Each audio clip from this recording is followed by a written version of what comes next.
skill idea, an idea toward success. संयोजन अभिक्रिया में क्या होता है? संयोजन अभिक्रिया में होता है कि अगर दो या अधिक अभिकारक, दो या अधिक अभिकारक आने का मतलब दो या फिर दो से ज्यादा रिएक्टेंट अगर है और वो मिलकर के एक उत्पाद दे रहे हैं, एक प्रतिफल दे रहे हैं, एक प्रोडक्ट दे रहे हैं, तब उसको हम क्या बोलेंगे कि वो हमारा संयोजन अभिक्रिया है। जैसे CaO प्लस H2O, ये हमारा CaOH2 प्लस CaOH2 बना देगा। सेम C प्लस O2, ये हमारा क्या बना देगा? CO2 बना देगा। मतलब दो या दो से ज्यादा चीजें आपस में जुड़ करके और सिर्फ एक चीज बनाती हैं, तब उसको हम क्या बोलते हैं?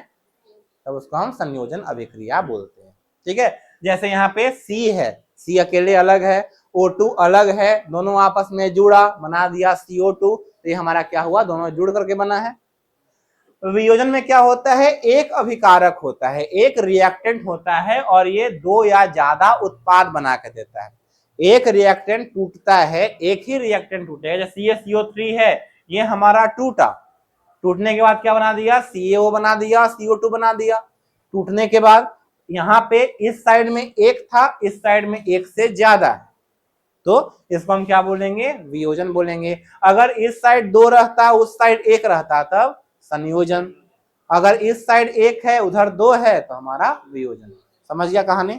बहुत बढ़िया, बहुत अच्छी बात है, आप लोग बहुत अच्छे स्टूडेंट्स हैं। तीन तरीके से हम वियोजन कर सकते हैं। पहला होता है उष्मीय वियोजन, यानी कि हम उसको हीट करें और हीट करने के बाद वो टूट जाए। जैसे FeSO4 को हम हीट किए और हीट करने के बाद ये Fe2O3, SO2 और SO3 में टूट गया। वियोजन के तीन तरीके हैं। पहला तरीका है उष्मीय वियोजन, कि हमने उसको हीट किया, हमने उसको गर्म किया और गर्म करने के बाद वो टूट गया, जिसको हम क्या बोलेंगे? उष्मीय वियोजन बोलेंगे, थर्मल डिकम्पोजिशन बोलेंगे। दूसरा होता है प्रकाशीय वियोजन, कि वहां पे हमने सिर्फ और सिर्फ उस कंपाउंड पे सनलाइट पड़ा दिया, यानी कि उस पे हम प्रकाश डाल दिए और प्रकाश के चलते वो क्या हो गया? टूट गया, तब उसको हम क्या बोलते हैं? प्रकाशीय वियोजन बोलते हैं। प्रकाशीय वियोजन हो गया वो। तो पहला चीज क्या है हमारे पास? कि अगर हमारे पास कोई चीज है, जैसे CaCO3 है, हम इसको तोड़ रहे हैं with the help of heat, हम उसको गर्म करके तोड़ रहे हैं, तब वो हमारा क्या होगा? तब वो हमारा उष्मीय वियोजन। अगर हम उसको लाइट के प्रेजेंस में, सनलाइट के चलते वो टूट रहा है, जैसे AgCl, ये हमारा सनलाइट के चलते टूटता है, तब इसको हम क्या बोलेंगे? ये हमारा प्रकाशीय वियोजन। तीसरा हमारा है विद्युत वियोजन, जिसको इलेक्ट्रोलाइसिस बोलते हैं, कि अगर हम किसी चीज में करंट पास करवाते हैं और करंट के चलते वो टूट जा रहा है, हम किसी में बिजली पास करवाए, करंट पास करवाए और करंट पास करने के चलते किसी चीज का कंपाउंड, कोई भी कंपाउंड अगर टूट रहा है, तब उसको हम क्या बोलते हैं? विद्युत वियोजन बोलते हैं। जैसे हमारा पानी जो है, पानी में से हाइड्रोजन को अलग करने के लिए, ऑक्सीजन को अलग करने के लिए उसमें से बिजली पास कराना पड़ता है। कैसे कराना पड़ता है? तो हम एक लेते हैं कंटेनर, उस कंटेनर में भरते हैं पानी और इसमें हम दो इलेक्ट्रोड डाल देते हैं, दो ठो ऐसे रड डाल देंगे और इसको बैटरी से हम क्या कर देंगे? कनेक्ट कर देंगे। इसको हम क्या कर देंगे? बैटरी से कनेक्ट कर देंगे। बैटरी से कनेक्ट करने के बाद इसमें से जो पानी है वो वाटर टूट करके हाइड्रोजन में और ऑक्सीजन में वो टूट जाएगा। ये तीन तरीके होते हैं क्या करने के? वियोजन करने के, विखंडन करने के। पहला होता है अगर हम हीट का इस्तेमाल कर रहे हैं तो उष्मीय वियोजन, अगर हम लाइट का इस्तेमाल कर रहे हैं तो प्रकाशीय वियोजन, अगर हम बिजली का इस्तेमाल कर रहे हैं तो वो विद्युतीय वियोजन, विद्युत वियोजन। ये तीनों समझ गया? अगर हम हीट का यूज करके तोड़ेंगे तो वो थर्मल यानी कि उष्मीय वियोजन, अगर हम लाइट का इस्तेमाल करके उसको तोड़ेंगे तो हमारा प्रकाशीय वियोजन, अगर हम बिजली का इस्तेमाल करके तोड़ेंगे तो विद्युत वियोजन। क्लियर है? विस्थापन में क्या पढ़ना है? कि अधिक क्रियाशील तत्व कम क्रियाशील तत्व को उसके यौगिक से हटा देता है। जैसे आयरन और कॉपर में, आयरन ज्यादा ताकतवर है कॉपर से, तो ये क्या करेगा? कॉपर को हटा देगा और खुद SO4 के साथ जुड़ जाएगा, तो बना देगा FeSO4 प्लस Cu। द्विविस्थापन में क्या होता है? अभिकारकों के बीच आयनों का आदान प्रदान होता है। आदान प्रदान होने का मतलब क्या? कि जब Na2SO4 है और BaCl2 है, तो Ba चल जाएगा इसके पास और Na आ जाएगा इसके पास, दोनों आपस में एक्सचेंज कर देगा, एक्सचेंज करके बना देगा ये BaSO4 और NaCl। एकल विस्थापन में सिर्फ एक आयन जाता है और द्विविस्थापन में दोनों आयनों का आपस में आदान प्रदान होता है।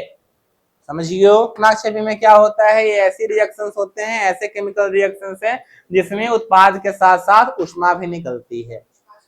प्रतिफल तो होगा, उत्पाद होगा, उसके साथ साथ ऊष्मा भी निकलती है। ऊष्माक्षेपी में क्या होता है, जहां पे उत्पाद के साथ साथ ऊष्मा भी रिलीज होती है, ऊष्मा भी निकलती है, उसको हम क्या बोलेंगे, उसको हम बोलेंगे कि वो हमारा क्या है, ऊष्माक्षेपी है। और ऊष्माशोषी जो अभिक्रिया, ऐसी अभिक्रिया जो क्या करते हैं, ऊष्मा का अवशोषण होता है या प्रकाश का अवशोषण होता है या विद्युत का अवशोषण होता है, वैसे अभिक्रियाओं को हम क्या बोलते हैं, ऊष्माशोषी बोलते हैं।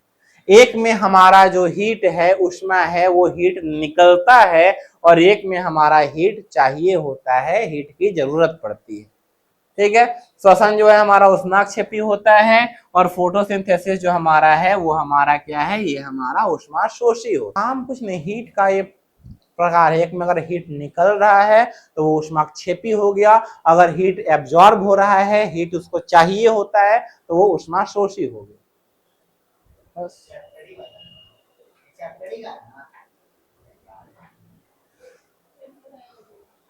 अगर रिएक्शन हो रहा है, अगर रिएक्शन हो रहा है तो उस रिएक्शन में, रिएक्शन समझता है, अगर अभिक्रिया हो रही है और उस अभिक्रिया में ऊष्मा निकल रही है, उसमें क्या हो रही है, ऊष्मा निकल रही है, तब उसको क्या बोलेंगे, ऊष्माक्षेपी, ऊष्माक्षेपी। और अगर ऊष्मा की जरूरत पड़ रही है, ऊष्मा चाहिए हमको, तब उसको हम क्या बोलेंगे, ऊष्माशोषी। ऊष्माक्षेपी मतलब ऊष्मा निकल रही है, ऊष्माशोषी मतलब ऊष्मा चाहिए हमको। समझ गए। अगर हम नॉर्मल हवा भरेंगे तो क्या होगा, उसमें ऑक्सीजन होगा, पानी होगा, वो उसको खराब कर देगा। इसीलिए उसमें क्या होता है, इसीलिए उसमें हम नाइट्रोजन भरते हैं ताकि वो रिएक्शन न कर पाए हमारे भोजन के साथ, हमारे वसा के साथ, हमारे प्रोटीन के साथ, इसलिए हम उसमें क्या भरते हैं, नाइट्रोजन गैस भरते हैं। ठीक बात। और बचाने का उपाय क्या है, और बचाने का उपाय है उसको फ्रीज में रख दो, पहला चीज उसको फ्रीज में रख दो, बचा हुआ रहेगा खाना। और उपाय क्या है, उसको नमक में डाल के रख दो, बच जाएगा खाना। जैसे अचार को बहुत समय तक, लंबे समय तक चलाने के लिए उसमें नमक में, तेल में हम मिलाकर रख देते हैं, अचार हमारा बचा हुआ रहता है। ठीक है। और बचाने का उपाय क्या है, उसमें एंटीऑक्सीडेंट्स का इस्तेमाल कर लो, एंटीऑक्सीडेंट्स का इस्तेमाल कर लो, एंटीऑक्सीडेंट का इस्तेमाल कर लो। और ये एंटीऑक्सीडेंट्स के इस्तेमाल करने से खाने का ऑक्सीडेशन नहीं हो पाएगा, और जब खाने का ऑक्सीडेशन नहीं हो पाएगा तो खाना हमारा बचा हुआ रह जाएगा, और जब बचा हुआ रह जाएगा तो इससे हमारा विकृत गंधता से हम बच सकते हैं। देखिए, संक्षारण जो है हमारा, संक्षारण तब होता है जब धातु के साथ कोई भी जल या वायु अगर मिल जाता है, तब वो क्या होता है, संक्षारण होता है, जिसमें हमारा धातु जो है वो खराब होने लगता है, उसमें जंग लग जाता है। रस्टिंग ऑफ आयरन यानी कि लोहे में जंग लगना, रस्टिंग ऑफ आयरन यानी लोहे में जंग लगना, इसका अपना क्या है, एक फॉर्मूला है, जिस फॉर्मूला में क्या हम पढ़ेंगे, Fe plus O2 plus XH2O, और ये हमारा मिल के आ जाएगा Fe2O3.XH2। X हम इसलिए लगाते हैं क्योंकि हमें नहीं पता कि उसमें कितना पानी ऐड हो रहा है। अगर एक भी मॉलिक्यूल पानी का है तब भी ठीक, 200 मॉलिक्यूल है तब भी ठीक है, कि वेरिएबल है, हमको नहीं पता है कितना पानी है। ये आपका रिएक्शन है, इसको आप याद रखिएगा। ये आपका जंग का फॉर्मूला है, ये जंग का फॉर्मूला भी आप याद रखिएगा, इसी को हम रस्ट बोलते हैं। 3 तरीकों से हम इसे बचा सकता हूं।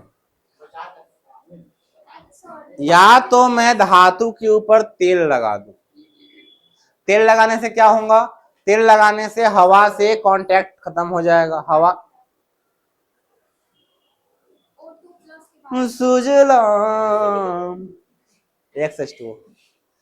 तेल लगाने से क्या होगा, हवा से और पानी से कांटेक्ट खत्म हो जाएगा, वो जंग नहीं लगेगा।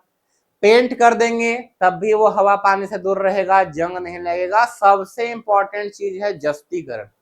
जस्तीकरण जो होता है इसका मतलब होता है कि अगर हमारे पास लोहा है, लोहे पर जस्ता यानी कि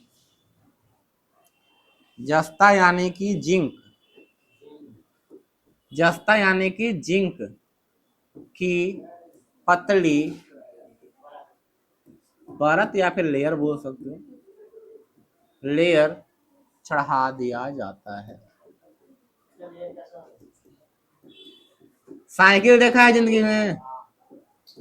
साइकिल का हैंडल लोहा का होता है, उसके ऊपर से एकदम गोल्ड सिल्वर व्हाइट दिखता है साइकिल का। हाँ, उसमें क्या होता है कि ऊपर से जस्ता जिंक से उसको कलर कर दिया जाता है। हाँ, उससे कलर पहले जिंक को चढ़ाया जाता है, ताकि जिंक जो है वो बहुत कम रिएक्टिव होता है, वो ज्यादा रिएक्शन नहीं कर पाता है, इसलिए वो क्या है, वो हमारा जिंक से पेंट करते हैं, तो लेयर चढ़ाते हैं, परत चढ़ाते हैं, जिसको हम क्या बोलते हैं, जस्तीकरण बोलते हैं। और इंग्लिश में इसको क्या बोलते हैं हम, गैल्वेनाइजेशन।